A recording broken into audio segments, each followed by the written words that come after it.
የትሁት አባት እጅጉን በጣም አዘኑ።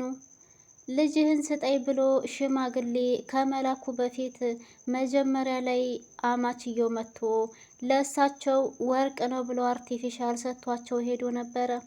የትሁትም አባት እውነትም ይሄ ሰውማ ለልጄ የሚገባ ነው ብለው ስላሰቡ የመጡትን ሽማግሌዎች በፈቃደኝነት እቀበላለሁኝ እያሉ ሲያብሰለስሉ፣ ነገር ግን ቀደም ብለው ወርቁ ትክክለኛ ወርቅ እንዳልሆነ አርቲፊሻል እንደሆነ ይሰማሉ። ይህንንም ከሰሙ በኋላ የመጡትን ሽማግሌዎች በደንብ አድርገው ሲጠይቁ ሽማግሌዎቹም በስትክክል መልስ ስላልመለሱላቸው እናንተን አከብራችኋለሁ ግን ደግሞ ልጄን አልሰጣችሁም በማለት ሽማግሌዎቹን ከቤታቸው መልሳቸዋል። ሽማግሌዎቹም ደግሞ የሄዱበት ነገር ባለመሳካቱ እጅጉን በጣም ቢያዝኑም እና ቢከፋቸውም ያላቸው አማራጭ ለላካቸው ለትሁት ባል ሄደው መናገር ነበረና ሄደውም ይነግሩታል። ሲነግሩትም ደግሞ በምን ምክንያት ነው ልጃችንን አንሰጥም ያሉት ብሎ ነበር እንግዲህ እሱም የጠየቀው። እነሱም ደግሞ ስራህን ራሱ አልነገርክንም ነበር፣ እዛ ሄደን ሲጠይቁን ምን አይነት መልስ እንመልስ በማለት ይነግሩታል። ስራዬን የሆነ ነገር አትሉም፣ ደሞዜስ ደግሞ ዝም ብላችሁ በሚሊየን ነው የሚከፈለው ብላችሁ አትዋሹም ነበር ወይ ማለት ይመስለኛል። እንደዛም እያለ ሲላቸው የተላከው ሽማግሌ እንግዲህ እባክህን አንተ እየቀለድክ ይመስለኛል፣ በል እንግዲህ ለማንኛውም እኔ ወደ ሀገሬ ሄጃለሁ ብሎ ተሰናብቶት ይሄዳል። ትሁትን አገባለሁ እጅ አስገባታለሁኝ ብሎ የነበረውም ልጅ እንግዲህ እየተበሰጫጨ ይገኛል ማለት ነው ለብቻው። እናም ያንን አርቲፊሻል ወርቅ እያለ ይጠራል። ወርቄን ከወሰዱ በኋላ ልጃቸውን አንሰጥም የሚሉት ለምንድን ነው እያለ ሲበሳጭ፣ ትሁት ደግሞ በሆነው ነገር በጣም ተደስታለች። ምክንያቱም እሷ ማግባት የምትፈልገው ይሄንን አልነበረም። ማግባት የምትፈልገው ተመስገንን ነው። በሆነው ነገር በጣም ተደስታለች።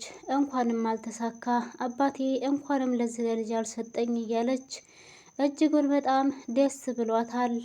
ከዚህ በኋላ እንግዲህ ትሁት የምትኖረው ከተመስገን ጋር ነው እንጂ አሁን ከተባለው ልጅ ጋር አብራት አትኖርም። ሰላም ሰላም፣ ውድና የተከበራችሁ የቻናሌ ቤተሰቦች እንዴት ናችሁልኝ? ደህና ናችሁ ወይ? ሰላም ናችሁ ወይ? አለሁ እኔ ደህና ነኝ አልሐምዱሊላ። በያላችሁበት ሰላማችሁ ብዝት ትርፍ ይበልልኝ እያልኩኝ እንዴት ተለመደው ወደ ቻናሌ በአዲስ ቪዲዮ ተከስቻለሁ። ከስንት ጊዜ መጥፋት በኋላ ነው ማለት ነው እንግዲህ ዛሬ ብቅ ያልኩትኝ። ቻናሌ እጅጉን በጣም ስለቀዘቀዘብኝ ላይክ፣ ሼር፣ ሰብስክራይብ እያደረጋችሁ አበረታቱኝ አለሁ ለማለት ያክል ነው ማለት ነው ዛሬም ብቅ ያልኩትኝ። እንግዲህ እንደሚታወቀው ትሁት ልታገባ ሽር ጉድ እየተባለ ነበረ። ሽማግሌም ተልኮ ነበረ። የተላኩት ሽማግሌዎች ደግሞ ተቀባይነት እንዳላገኙና ተመልሰውም ወደ ልጁ ጋር ሄደው እንግዲህ የተፈጠረውን ነገር በሙሉ አስረድተውታል።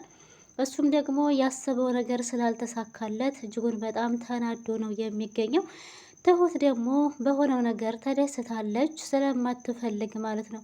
የምትፈልገው ሌላ የሚፈልጋት ሌላ ሆነና ነገሮች በጣም ከብደዋት ነበረ።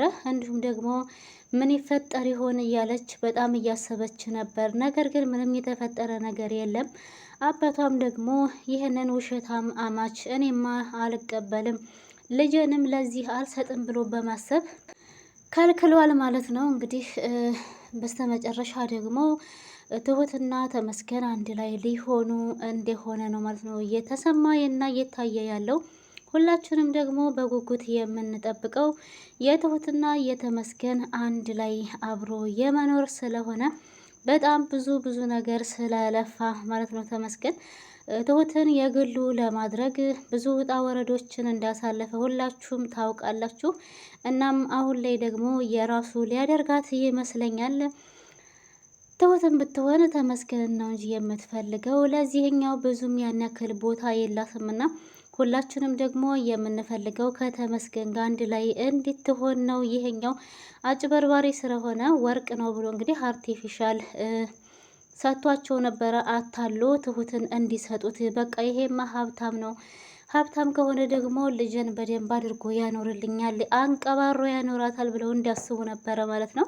በሱ ቤት እንደዚህ አይነት ያደረገው ነገር ግን ያሰበው ነገር አልተሳካለትም፣ ከሽፎበታልና በዚህ በመክሸፉ ደግሞ እሱም በጣም ተናዶ ይገኛል። ሽማግሌዎቹም ደግሞ ሁኔታው ምንም ስላልተመቻቸውና እያደረገ ያለው ነገር ቀልድም እንደመሰላቸው በመናገር ትተውት ሄደዋል ማለት ነው። እንግዲህ እሱም እየተንጨረጨረ ይገኛል ለብቻው። እናም በቀጣይ ክፍል ላይ ደግሞ የእውነት ይህ አሁን ተልከው ሽማግሌዎቹ አንቀበልም ተብለዋል። ድጋሜስ ሽማግሌዎቹ ይላኩ ይሆን ወይንስ ደግሞ የአሁኑ ተቀባይነት ስላላገኘ ተመስገን ትሁትን የራሱ ያደርጋት ይሆን የሚለውን ቀጣይ ክፍል ላይ ይዤላችሁ የምመጣ ይሆናል። ውድና የተከበራችሁ የቻናሌ ቤተሰቦች ለዛሬ የነበረን ቪዲዮ ይሄንን ይመስል ነበር። ከተመቻችሁ ላይክ፣ ሼር፣ ሰብስክራይብ ማድረጋችሁን አትርሱ። ሀሳብ አስተያየት ደግሞ ኮሜንት ላይ አስቀምጡልኝ። ያው በጣም ጠፍቼ ስለነበረ እንግዲህ ማውራው ሁላ ግራ ገብቶት ብሎኛል። ጠፍታችሁ ትታችሁ ስትመለሱ ዩቱብ ላይ ይከብዳል ማለት ነው። እንደ አዲስ ነው የምትሆኑት ወላይ። እናም በጣም እየፈራሁ እየተንቀጠቀጥኩኝ ነው እያወራ ያለሁት። ለማንኛውም አለሁ ለማለት ያክል ነው። እንዲቀጥል በዚሁ አበረታቱኝ። ቻናሌ በጣም ቀዝቅዟል፣ በጣም ሞቷል ማለት ትችላላችሁ። አብረን እንደገ የመዳም ቅመሞች ሰላማችሁ ብዝት ትርፍ ይበልልኝ። ለነበረን ቆይታ ከልብ አመሰግናለሁ። በሌላ ቪዲዮ እስከምንገናኝ ድረስ እናንተም በያላችሁበት አላህ ይጠብቃችሁ እያልኩኝ በዚህ ተሰናበኳችሁ። ባይ ባይ።